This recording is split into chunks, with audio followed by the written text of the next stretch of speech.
Today we're uncovering the truth behind UK car insurance crisis 2026. 4 cars you won't be able to insure in 2026. And trust me, this is something every driver needs to know. Let's jump in. Something major is happening in the UK car insurance world as we move toward 2026, and hardly anyone is talking about it. A growing list of cars is quietly sliding into the "don't even bother trying to insure it" category. Companies aren't openly announcing this, of course. What they are doing is declining policies, jacking premiums up to absurd levels, or burying drivers in exclusions so extreme the cover might as well not exist. After spent weeks speaking with brokers from London and other cities, what they've revealed is honestly alarming. If your vehicle happens to be on this list, your 2026 renewal could be the most painful letter you get all year. The UK insurance landscape is shifting fast, faster than most drivers realize. A perfect storm of post-Brexit rules, skyrocketing repair costs, and eye-watering claim statistics has insurers pushing certain models off their books entirely. And no, we're not talking about heavily modified track toys. These are everyday family cars and respected premium models that were considered safe, sensible buys not too long ago. I managed to get hold of internal industry data pinpointing which vehicles are turning into either financial black holes to insure, or in some cases, completely untouchable. The causes differ. Some models cost more to fix than they're worth. Others are stolen so frequently they're practically getaway cars on wheels. And a few have safety records that make insurers run the other direction. I've put together a ranking of 4 cars, starting with the ones causing headaches and ending with the one that has become almost impossible to insure for 2026. And trust me, the top spot is a shocker, because it's a model many British families proudly park on their driveways. Starting off at number 4, the early Nissan Leaf. If you're driving a first-generation Leaf, especially one built between 2011 and 2017, you may soon find yourself in a financial dead end. These early electric hatchbacks are becoming some of the hardest cars in Britain to insure. And it all comes down to one brutal reality. Their batteries are failing at a rate far worse than almost any other EV on the road. Unlike most modern electric cars, Nissan fitted these early Leafs with air-cooled battery packs. No liquid cooling, no thermal regulation. And that single design choice has come back to haunt owners. Across the UK, drivers are reporting shocking levels of battery decay. Some 2011 to 2013 Leafs have lost more than half of their usable capacity. A car that once promised over 100 miles on a full charge now struggles to eke out 50. In winter, as little as 30. That's barely enough to get across town. But here's where the situation turns into an insurance nightmare. Replacing the battery costs more than the entire car's worth, typically between £8,000 and £12,000 installed. And even if an owner had that kind of cash, it wouldn't matter. Nissan has quietly withdrawn support for battery replacements on pre-2018 Leafs in the UK. In other words, a dying battery is now a death sentence for the car. Imagine what this means for an insurer. A 2013 Leaf with severely reduced battery health might be worth $4,000 on a good day. If it suffers a minor collision needing £3,000 of repairs, the numbers simply don't add up. Insurers are writing them off for small bumps because repairing them makes no financial sense. So companies are responding the only way they can, by backing away. Hastings Direct, LV, and several other major providers have stopped offering full coverage for older Leafs altogether. The few insurers still willing to take them on either exclude battery-related issues, making the policy nearly pointless, or they've raised premiums to eye-watering levels. Many owners now face quotes between £1,800 and £2,500 a year for cars worth far less. Leaf drivers are trapped. Their range is collapsing. They can't replace the battery. They can't sell the car. And now, they can barely insure it. This isn't just one model hitting the end of its life cycle. This is the first major example of early electric cars essentially being abandoned as we move into 2026. Thousands of first-generation Leafs across Britain are quietly becoming uninsurable. And unfortunately, it only gets worse from here. Number 2. The BMW i3, a cautionary tale for early EV owners. If you thought the i3 was just a quirky, eco-friendly city car, think again. For UK drivers heading into 2026, this little BMW has become a nightmare to insure, and the reasons are painfully clear. The i3's main problem lies in its combination of a carbon fiber passenger cell and a fully electric powertrain.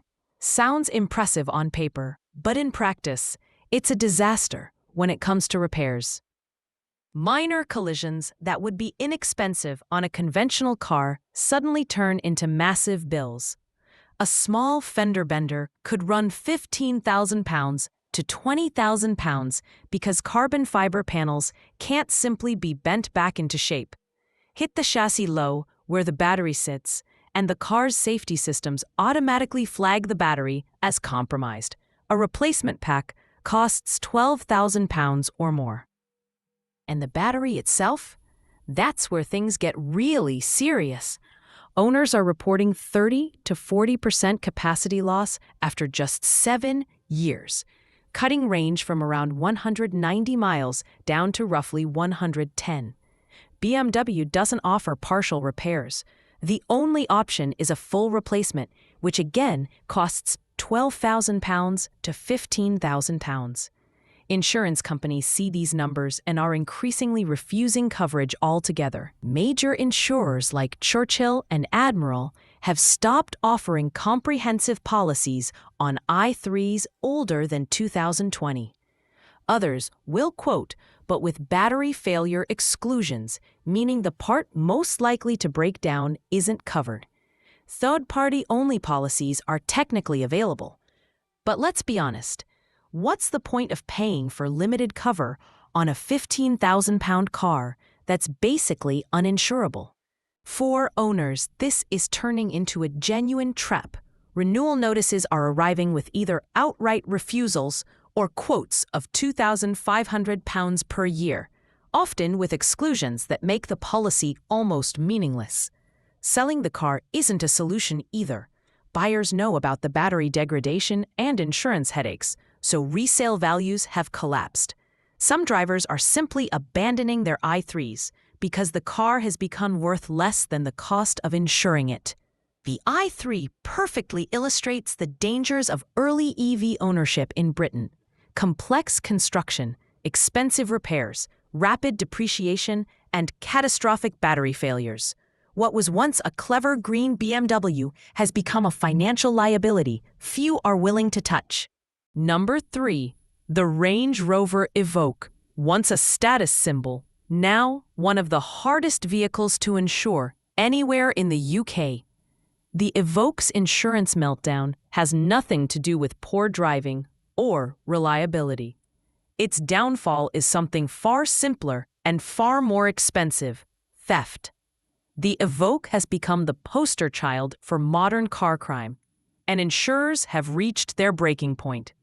Across Britain, organized theft rings have turned the Evoque into their favorite target. Its keyless entry system is notoriously vulnerable to relay attacks, allowing thieves to snatch them in seconds without even touching the key. In London alone, more than 2,000 Evoques vanished in 2024, and barely 15% ever resurfaced. Last year, payouts for Evoque thefts topped £80 million, and insurers have had enough. But theft is only half the story.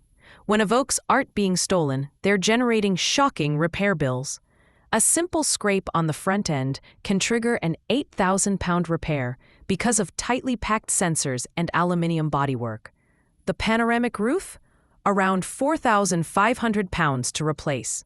And if water finds its way into the electrics, which happens more often than owners expect, the bill can jump to £6,000 just to replace damaged control modules. So insurers are backing away fast. Admiral, Aviva, and Direct Line have stopped taking on new Evoque policies in many major cities. Existing customers are being hit with renewal hikes that feel like punishment.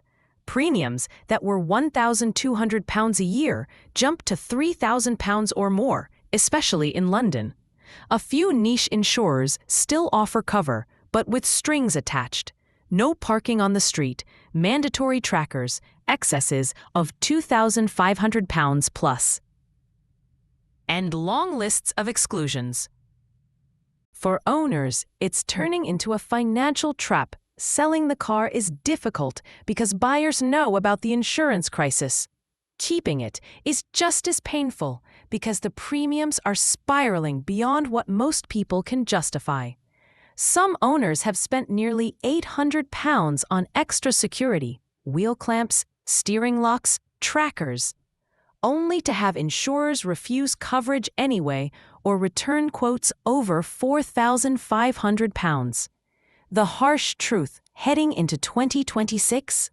If you own a Range Rover Evoque in any large UK city, securing insurance at any price is becoming close to impossible. In just a few years, the Evoque has gone from a desirable luxury SUV to a liability the insurance industry wants nothing to do with. Number 1. The Jaguar I-Pace, the single worst car to insure in Britain as we approach 2026. No other modern EV has crashed out of the insurance market as spectacularly as the Jaguar I-Pace. What looked like a bold, premium electric SUV at launch has, in just a few years, turned into the insurance industry's biggest red flag. The reasons for that are staggering: extreme repair bills, brutal depreciation, and a reliability record that borders on catastrophic. Let's break down the disaster. The I-Pace originally sold for around £65,000 to £70,000. Fast forward to 2025, and early models are limping around the used market for £15,000 to £18,000. That's a collapse of roughly 3/4 of their value. And while the cars have dropped like stones on the secondhand market, the repair costs have not followed them down. The bodywork alone is a financial nightmare. The I-Pace uses aluminium exterior panels that can't simply be reshaped or repaired. If they're damaged, they must be replaced. Each panel can run £3,000 or more. A decent bump to the rear that distorts the boot floor? That's roughly £18,000. Any underbody impact that jeopardizes the battery cooling system or casing? You're looking at a £22,000 battery pack replacement. No discussion, no workaround. But the deeper problem insurers see isn't the repairs. It's the unreliability. Owners across the UK have reported failure rates that are unheard of for a luxury EV. High-voltage battery cooling failures commonly cost around £9,000. Drive units are notorious for giving out somewhere between 50,000 and 70,000 miles, and replacing one is a £14,000 job. Other electronic and thermal system issues often fall in the £8,000 to £15,000 repair range. Insurers have looked at the claims data and effectively walked away. Major providers, Admiral, Aviva, LV, Direct Line, have all moved the I-Pace to their decline lists. They won't quote for them anymore, no matter the driving record or postcode. A handful of niche insurers still take them on, but the prices are jaw-dropping. £5,500 to £7,000 a year, often with excesses upwards of £3,000. For owners, 2026 is looking grim. You bought a premium electric Jaguar that cost nearly $70,000 when new. Today it's worth maybe $16,000. Then your renewal notice lands with a £6,800 price tag. Or worse, a polite refusal. Selling the car isn't a solution either. The resale market has collapsed so badly that iPaces often sit on AutoTrader for half a year or more, with no serious interest. The iPace is, in many ways, the perfect illustration of an EV gone wrong. Steep depreciation, severe mechanical issues, sky-high repair costs, and now complete abandonment by the UK insurance industry. No other car captures the 2026 insurance crisis more completely. Thank you so much for watching all the way to the end. We hope you found this video helpful and enjoyable.